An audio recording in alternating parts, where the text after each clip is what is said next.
Welcome to the Three Peas in a Pod. I'm Patches. I'm Petals. And I'm Petals. And today is another special episode because this is Topics episode number 2, where both me, Paddles, and Petals will talk about our favorite subjects. For me today, usually I've been doing sports, but today I'm doing history because, like in the first episode, I said I was going to do history and sports. And particularly, I'll be talking about events that happened on this day, November 30th, because there have been a lot of events throughout millennia. And so, now on to Paddles. Thank you, Patches. So for my topic, I'll be talking about books, and it's going to be about the Immortals series. On to you, Petals. Thank you, Petals. For me, I'm going to change things up from music, and I'm going to talk about my favorite movies. On to you, Patches. Thank you, Petals. Okay. Now, to get things started on what happened on November 30th, we go to the year 1487. Now, I do want to point out, viewers, that the facts that I got from this day, I will put it in the link and put the link in the description. Got it from the site onthisday.com. All the info will be there under the description. Let's start off with a very big one from 1487. It's just for all you beer fans out there. The German beer purity law is promulgated by Albert IV, Duke of Bavaria, stating beer should be brewed from only 3 ingredients: water, malt, and hops. And that makes a really good beer. Other events that happened, in 1554, England reconciles with Pope Julius III. In 1678, Roman Catholics were banned from the English Parliament. I don't know. Although, if you want me to get more info on that, let me know in the comments. 1782 is a big one. Britain signs agreement recognizing U.S. independence. And to add one more, 1804, impeachment trial of Supreme Court Justice Samuel Chase begins. And those are the events that happened on November 30th, and there's a lot more, but those were 6 that I wanted to mention right off the bat. And now, on to you, Paddles. Thank you, Patches. As I mentioned before we start talking about our topics, I'm going to be talking about the Immortals series. There are 6 books altogether. I'm not going to give a summary of each book because honestly I've read them the last couple of years, so it's been kind of a long time. As of right now, I'm actually on book 6. So far, it's wonderful. Evermore was written on February 3rd, 2009. Blue Moon was written July 7th, 2009. Excuse me. Shadowland was written November 17th, 2009. This Dark Flame was written June 22nd, 2010. Night Star was written November 16th, 2010. And finally, Everlasting, the last book, was written June 7th, 2011.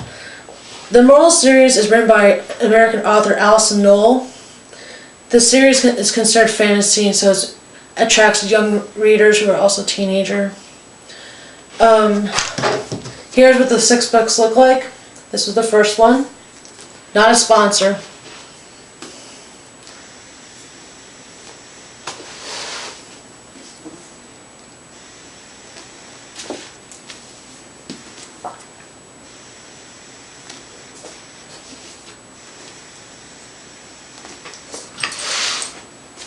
And then the 6th last book. I mean, I enjoyed the series. I never really read fantasy until I started reading this, and I actually really enjoy it. The next series I'm going to talk about is the Divergent series. One of our commentators asked for a synopsis about Divergent, so that's a shout out to you. So that's going to happen soon. Thank you so much for listening. On to you, Petals. Thank you, Petals. As I said earlier, I'm going to be talking about my favorite movies. I've chosen 3. And I'm going to give my own description about them, as well as my intake. The first one I've chosen is The Beauty and the Beast, which is a classic. I've chosen this movie as one of my favorites because there was actually true love in this movie. There's no there's no lying around waiting for Prince Charming or focusing on outer beauty as other earlier movies showed. There's no, like, there's singing, there's, like, stuff, but there's more in-depth. For example, unlike Aurora from Sleeping Beauty or Snow White, Belle is shown to be more interested in books and adventure, and in dreaming. She's chose to look past the beast's looks and misunderstood attitude to discover how sweet and right he was for her.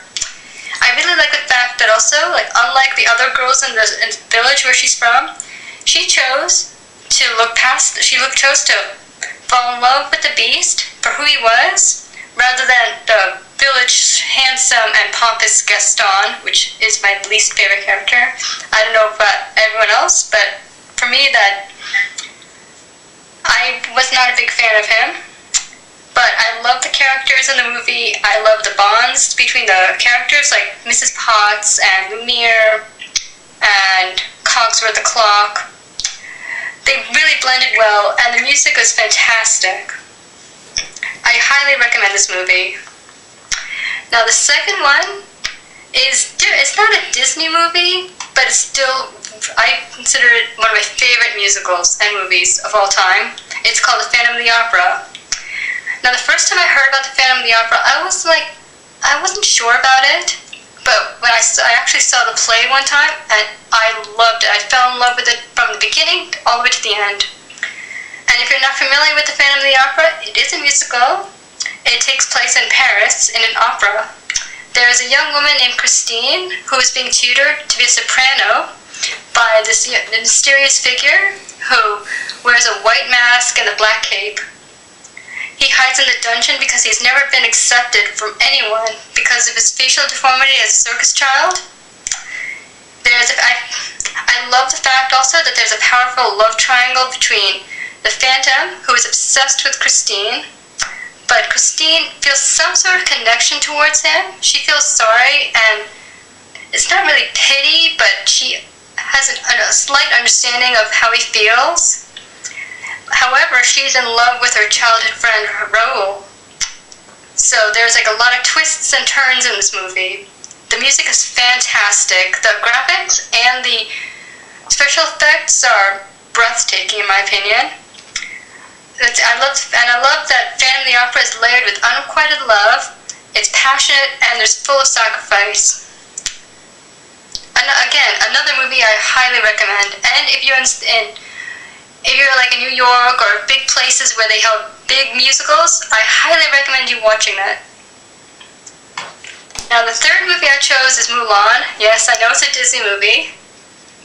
But I love this movie because she's not afraid to show the world who she really is and refuses to go by what her culture wants in order to protect her father. In her culture, in China where they're from, she's supposed to be like a geisha girl.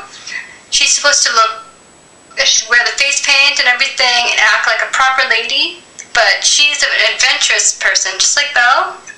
But she's doing this to protect her father, who's supposed to go to war, but he's hurt and he's old and he cannot fight anymore. So she decides to take his place, where she's not. In her time, women were not allowed to fight, so she had to dress up as a guy, pretty much. And and her spiritual guardian Mushu, who's played by Eddie Murphy, is hilarious. Always cracks me up, and and the bonds and loyalty displayed are just as inspirational as the level of creativity displayed. I feel that people can enjoy this movie and they can relate to it because in this world there's always somebody who's like saying you shouldn't do this, you shouldn't do that, you should follow what society thinks. And why would we want to do that? If we can be true to ourselves, if we're not afraid to be who we are and refuse to be suppressed, I think that'd be really inspirational to the world. And again, it's one of my favorite movies. Thank you. I hope you enjoyed this episode. I agree with what Petals was just saying about not having society define who you are. You know, we want to be able to be who we want to be. I'm not a traditional girl. I'm a tomboy. I've been a tomboy since 3rd grade, and I am now 27. And yes, I am still a tomboy. And I met the love of my life who accepts me for who I am. And I'm eternally grateful for that. I'm grateful that he doesn't expect me to become a model and try to look like Christina Aguilera or Britney Spears. He lets me be who I want to be. And if we had a lot of people in society who accepted that, it would be a very different world in my eyes. Agreed. I just want to say Mulan, but I watched the movie like 3-4 times in my life. I've only watched it once. I'm not a huge Disney princess girl. My movies were Homeward Bound. Remember the Titans? That was Disney? Yeah, that's what I said. Those were Disney films, but I'm more about the adventure, not about fairies and princesses. I have watched them growing up, and I never dressed like a princess or a fairy for Halloween. I was a pirate or a cop or a firefighter or a pilot. That's it. I do want to point out, I believe in Mulan, the late, I think it was that guy on the Karate, he was working for the Karate Kid, Miyagi or something like that. He was in that movie too, and you cannot mistake his voice, because he will come up later in the film. But for what Katie was talking about before, Petals, how because I'm really glad that she also accepts me for me, and I accept her for being her. I'm glad that I don't live like I'm not the traditional husband who is like, thinks that the man does the work and the wife does the... That era is long gone. We are equal. We do whatever we want. We take care of each other the way we want to. And we support each other 100%. And to me, that is the fabric of marriage. That we can trust each other.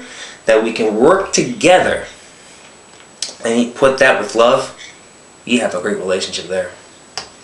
I completely agree. That's about it today, folks. Thank you so much for watching and subscribing.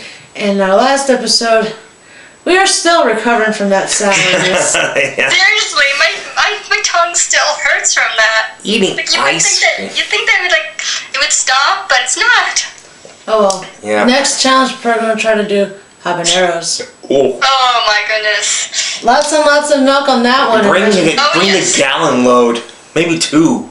Bring like ice cream by the buckets. Well, thank you so much for watching us and subscribing. We hope to see you soon. From the pause. Okay. Bye.